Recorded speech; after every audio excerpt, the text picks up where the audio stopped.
Assalamualaikum warahmatullahi wabarakatuh. Bersama saya Bambang Sadono di channel Inspirasi Jawa Tengah. Mudah-mudahan channel ini benar-benar bisa memberi inspirasi, memberi edukasi, motivasi, informasi. Syukur bisa membantu mencarikan solusi. Saya sudah bersama dengan Bapak Faisal Sarjana Hukum, pengacara Ibu Saputri, istri almarhum Mas Didi Kempot. Baik Pak Faisal, saya akan bertanya lagi yang agak ke depan. Yang pertama kan rencana konser Ambyar Tak Jogeti bulan November itu. Nah, saya melihat situasi pandemi yang seperti ini, yang kemungkinan kok rasanya meredanya juga agak lamban seperti ini. Apakah sudah dipersiapkan dari segi klausul hukumnya? Itu nanti kalau misalnya pada saatnya tetap belum bisa dilaksanakan seperti apa gitu kira-kira? Jadi kalau mengarah ke teknis memang yang jelas saya tidak bisa ngomong yang jelas. Saya kemarin tanya ke promotornya dan katanya izin ke kerumunan sudah dicabut, bla bla bla dan sebagainya. Memang dari awal promotornya ngomong saya waktu itu, dialah yang satu-satunya orang yang komunikasi dengan saya awal, Pak Faisal, ini Mbak Yan juga pengen ngobrol. Ya saya monggo lah, silakan Pak. Apa ini demi kebaikan semua. Dari awal dia menyampaikan bahwa Pak Faisal ini ada impian almarhum mau konser di GBK tanggal 14 November. Tetapi kalau nanti situasinya masih tidak memungkinkan, dia diundur di tahun depan. Ya, saya saksi hidup. Saya menyatakan ke Mas Eka waktu itu, Mas, saya juga dengar sendiri Pak Didi Kempot waktu itu ngobrol dengan Pak Kanan dan saya, dia ngomong dia mau ada konser yang bertujuan memecahkan rekor untuk Indonesia. Karena dia waktu konser yang pertama di Banyuwangi itu juga sangat luar biasa Pak. Jadi mengenai protokol COVID-19, saya yakin sudah dikomunikasikan sama promotornya Pak. Kami dari pihak keluarga, baik Mbak Putri, Mbak Yan, hanya mendukung maksimal biar betul-betul dijogeti.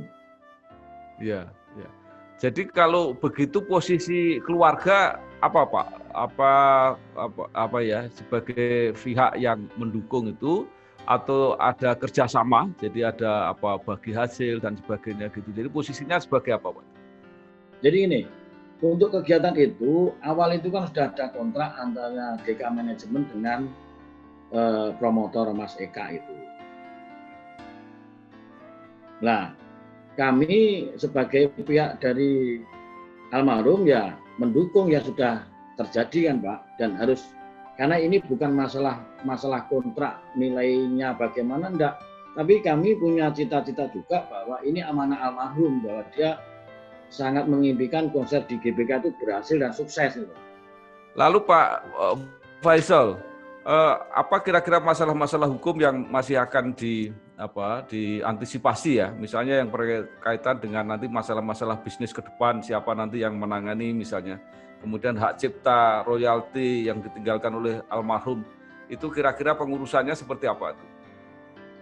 Yang jelas saya memberikan sharing pendapat memberikan masukan kepada Mbak Yan maupun Mbak Putri.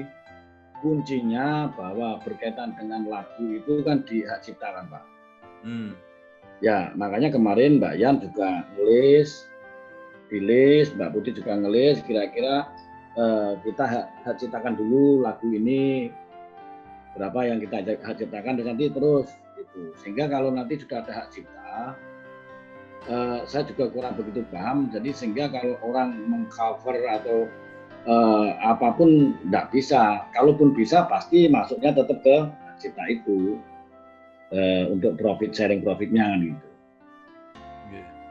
Nah itu selama ini menurut ceritanya Mbak Putri dan Mbak Yan belum ada semua hak cipta itu. Menurut keterangan beliau berdua. Nah saya kemarin koordinasi dengan Pak Yus juga, ayo kita bantu Pak Yus maksimal mungkin biar nanti untuk anak cucunya gitu. Saya sampai ngomong begini Pak Bambang, sementara ini saya, Pak Yus, Mbak Yan, Mbak Putri masih sugeng.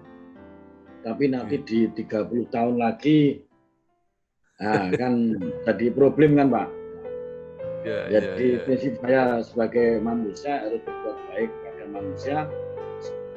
Jadi saya sama Pak Yus dan Mbak Yan kita koordinasi bahwa berkaitan dengan biar kondisinya sampai kapanpun biar itu terjaga kayak itu, kami sepakat untuk memberikan perlindungan kepada waris yang ada sampai nanti kita mau ke notaris kan gitu.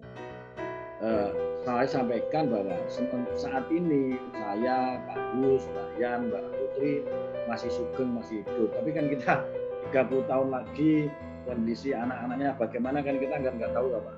Saya punya prinsip sebagai manusia ya harus semaksimal mungkin kalau masalah pahala itu kan kalau yang menentukan. Oke, Pak Faisal, ini ada pertanyaan yang sebenarnya saya menanyakannya juga nggak begitu enak itu ya, tapi setiap kali pasti muncul terus itu. Saya itu ya, yang posisinya Mbak Dian Ekowati itu di dalam pandangan Pak Faisal seperti apa itu?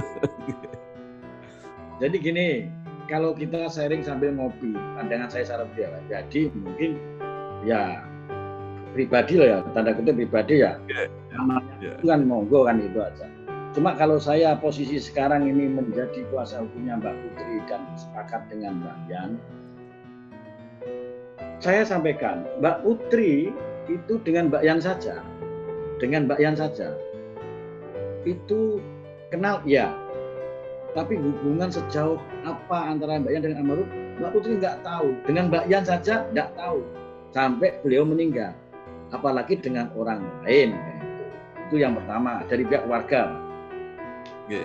Yang kedua, Mbak Putri sendiri punya pendapat bahwa saya itu nggak ngerti Pak Faisal, nggak kenal.